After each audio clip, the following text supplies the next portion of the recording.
नमस्कार। विदेश मंत्री एस जयशंकर ने आखिर ये क्यों कहा कि कई देश व्यापार को हथियार के तौर पर इस्तेमाल कर रहे हैं।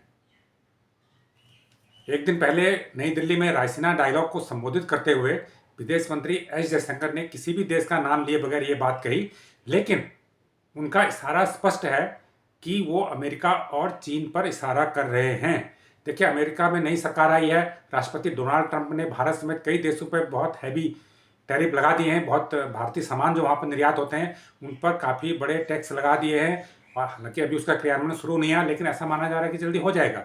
इससे इन देशों के समक्ष चुनौती पैदा हो गई है, भारत के लिए भी चुनौती पैदा हो गई है। भारत की कोशिश है कि ये टैक्स की नौबत नहीं आए, इसको सॉल्व किया जाए। इसलिए भारत अमेरिका के साथ एक मुक्त व्यापार करने की रणनीति बना रहा है, उस पर बातचीत कर रहा है, लेकिन अभी तक कोई नतीजा नहीं निकला है। ऐसे में विदेश मंत्री का ये बयान कि किसी देश को व्यापार को हथियार की तरह इस्तेमाल नहीं करना चाहिए, सीधे तौर पर अमेरिका की तरफ इशारा है। पहला इशारा अमेरिका की तरफ है, क्योंकि अमेरिका इस बात को, इस फैसले को जिस प्रकार से इम्प्लीमेंट कर रहा है वो एक तरफा है, और उसमें दूसरे पक्ष की जो बात है वो नहीं सुनी जा रही है, और या व्यापार को सुगम बनाने की कोशिश नहीं की जा रही है। जबकि भारत लगातार ये कोशिश कर रहा है कि दोनों देशों के बीच व्यापार एकदम सुगम हो। लेकिन अमेरिका एक बड़ा कंट्री है, वो अपनी दादागिरी दिखा रहा है, वो अपना जो फैसले ले रहा है वो चौंकाने वाले फैसले ले रहा है, और टैरिफ को एक हथियार के तौर पर दूसरे देश के खिलाफ इस्तेमाल कर रहा है। इसके जरिए वो ये मैसेज देने की कोशिश कर रहा है कि हम टैरिफ लगाकर आपके व्यापार को हम प्रभावित कर देंगे, आपको इकोनॉमी को हम प्रभावित कर देंगे। तो इसलिए जो व्यापार है उसको अमेरिका ने हथियार बना लिया है। तो सीधा इशारा, पहला इशारा अमेरिका की तरफ है, लेकिन इशारा सिर्फ अमेरिका की तरफ ही नहीं है, चीन के लिए भी इसमें संकेत है। दरअसल भारत और चीन के बीच सीमा संबंधों को सामान्य बनाने और बाकी चीज़ों को ठीक करने को लेकर बातचीत हो रही है, क्योंकि जो बॉर्डर वाला इशू है, अभी भी जो भारत की मांग है कि जो एलएसी का इशू है पूर्वी लद्दाख में, वो 2020 मई से पहले की स्थिति वहाँ पर बहाल होनी चाहिए। डेप्सोंग और डेप्चोंग में ऐसी स्थिति बहाल हो चुकी है, लेकिन पूर्वी लद्दाख के कई इलाके, हॉट स्प्रिंग, गोगरा, गलवान घाटी ऐसे हैं जहाँ पर ये स्थिति अभी भी बहाल नहीं हुई है।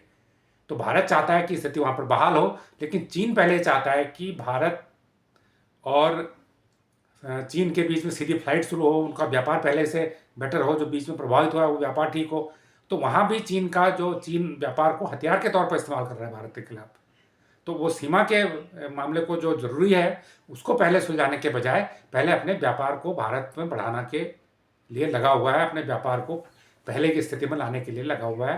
तो ये शर्तें चीन भी रख रहा है। तो इस प्रकार अमेरिका ही नहीं, जो चीन भी एक जो बड़ा देश है, वो भी एक जो व्यापार को एक हथियार के तौर पर इस्तेमाल कर रहा है, एक शर्त के तौर पर इस्तेमाल कर रहा है। तो विदेश मंत्री एस जयशंकर ने दोनों देशों के लिए बिना नाम लिए ये टिप्पणी देके करके उनको स्पष्ट मैसेज दिया है कि अगर वो व्यापार को हथियार के तौर पर इस्तेमाल करेंगे तो भारत को एक कतई स्वीकार्य नहीं होगा।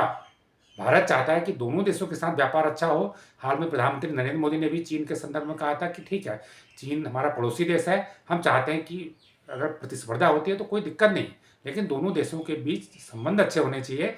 प्रतिस्पर्धा अपनी जगह पर है, प्रतिस्पर्धा हो ये अच्छी बात है, लेकिन संबंध अपनी जगह पर होने चाहिए। हालांकि चीन ने इसकी सराहना की है, लेकिन जब बात आती है संबंधों को सुधारने की तो उसमें चीन कोई न कोई शर्त जोड़ देता है, और वो जो व्यापार की शर्त उसकी है, ये निश्चित रूप से एक ऐसी उसकी रणनीति है जिसमें वो व्यापार को हथियार के तौर पर इस्तेमाल कर रहा है।